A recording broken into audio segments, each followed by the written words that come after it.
কথায় আছে, বারুদের স্তূপে একটি স্ফুলিঙ্গই যথেষ্ট। মধ্যপ্রাচ্যের বর্তমান পরিস্থিতি যেন সেই বাস্তবতারই প্রতিচ্ছবি। হরমুজ প্রণালীকে ঘিরে আবারও জ্বলে উঠেছে সংঘাতের আগুন। একদিকে বাণিজ্যিক জাহাজে হামলা, অন্যদিকে ইরানের ভেতরে একের পর এক মার্কিন বিমান ও ক্ষেপণাস্ত্র হামলা।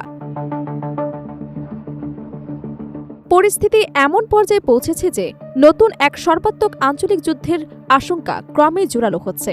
একটি বাণিজ্যিক জাহাজে হামলার জবাবে ইরানের ১৪০টি সামরিক লক্ষ্যবস্তুতে হামলার দাবি করেছে যুক্তরাষ্ট্র। পাল্টা হরমুজে দ্বিতীয় একটি জাহাজে হামলা এবং উপসাগরীয় অঞ্চলে মার্কিন সামরিক স্থাপনা লক্ষ্য করে আঘাত হানার দাবি করেছে আইআরজিসি। ফলে মধ্যপ্রাচ্যের নিরাপত্তা পরিস্থিতি আরও অনিশ্চিত এবং অস্থিতিশীল হয়ে উঠেছে। যুক্তরাষ্ট্রের সামরিক বাহিনীর সেন্ট্রাল কমান্ড জানিয়েছে, হরমুজ প্রণালীতে সাইপ্রাসের পতাকাবাহী একটি বাণিজ্যিক জাহাজে ইরানের ইসলামী বিপ্লবী গার্ড বাহিনী হামলা চালানোর জবাব হিসেবে তারা ইরানের অন্তত ১৪০টি সামরিক লক্ষ্যবস্তুতে সম্মিলিত হামলা পরিচালনা করেছে। শনিবার দেয়া এক বিবৃতিতে এই তথ্য জানানো হয়।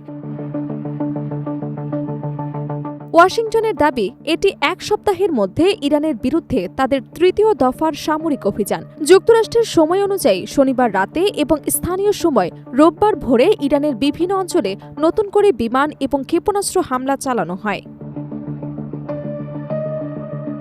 সেন্টকমের ভাষ্য অনুযায়ী স্থলঘাঁটি, সমুদ্রভিত্তিক যুদ্ধজাহাজ, যুদ্ধবিমান এবং ড্রোন থেকে নির্ভুল লক্ষ্যভেদী ক্ষেপণাস্ত্র ব্যবহার করে এই অভিযান পরিচালনা করা হয়েছে। হামলার লক্ষ্য ছিল ক্ষেপণাস্ত্র এবং ড্রোন উৎক্ষেপণ কেন্দ্র, নৌসামরিক অবকাঠামো, গোলাবারুদের গুদাম, যোগাযোগ নেটওয়ার্ক এবং উপকূলীয় নজরদারি ব্যবস্থা। যুক্তরাষ্ট্রের দাবি, এসব স্থাপনা ইরানের সামরিক সক্ষমতার গুরুত্বপূর্ণ অংশ।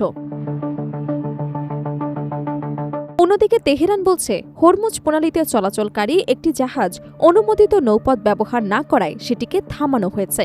ইরান ইতোমধ্যেই হরমুজ প্রণালী বন্ধের ঘোষণা দিয়ে সতর্ক করেছে, এই ঘটনার জেরে কোনো ধরনের সামরিক পদক্ষেপ নেওয়া হলে তার কঠোর জবাব দেওয়া হবে।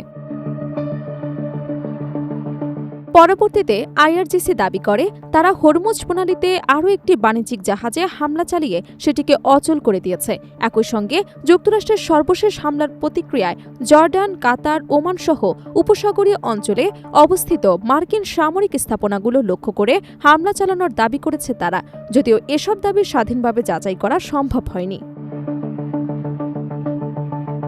বিশ্লেষকদের মতে, বিশ্বের অন্যতম গুরুত্বপূর্ণ জ্বালানি করিডোর হরমুজ প্রণালীকে কেন্দ্র করে সংঘাতের এই নতুন অধ্যায় শুধু মধ্যপ্রাচ্যেই নয়, বৈশ্বিক অর্থনীতি, জ্বালানি বাজারেও বড় ধরনের প্রভাব ফেলতে পারে। বিশ্বের উল্লেখযোগ্য পরিমাণ অপরিশোধিত তেল ও তরলীকৃত প্রাকৃতিক গ্যাস প্রতিদিন এই প্রণালী দিয়েই পরিবহন করা হয়। ফলে এখানে সামরিক উত্তেজনা বৃদ্ধি পেলে আন্তর্জাতিক বাজারে জ্বালানির দাম, বাণিজ্যিক নৌ পরিবহন এবং বৈশ্বিক সরবরাহ ব্যবস্থায় ব্যাপক অস্থিরতা দেখা দিতে পারে। নিরাপত্তা বিশ্লেষকদের আশঙ্কা, উভয় পক্ষের পাল্টাপাল্টি হামলা অব্যাহত থাকলে পরিস্থিতি আরও জটিল হয়ে উঠতে পারে। বিশেষ করে উপসাগরীয় অঞ্চলে অবস্থানরত মার্কিন ঘাঁটি, আন্তর্জাতিক বাণিজ্যিক জাহাজ এবং গুরুত্বপূর্ণ জ্বালানি অবকাঠামো নতুন করে হামলার ঝুঁকিতে পড়তে পারে। সব মিলিয়ে হরমুজ প্রণালীকে কেন্দ্র করে যুক্তরাষ্ট্র এবং ইরানের এই নতুন সামরিক উত্তেজনা মধ্যপ্রাচ্যকে আরও অনিশ্চয়তার দিকে ঠেলে দিয়েছে। কূটনৈতিক সমাধানের পথ যত সংকুচিত হচ্ছে, ততই বাড়ছে বৃহত্তর আঞ্চলিক সংঘাতের আশঙ্কা।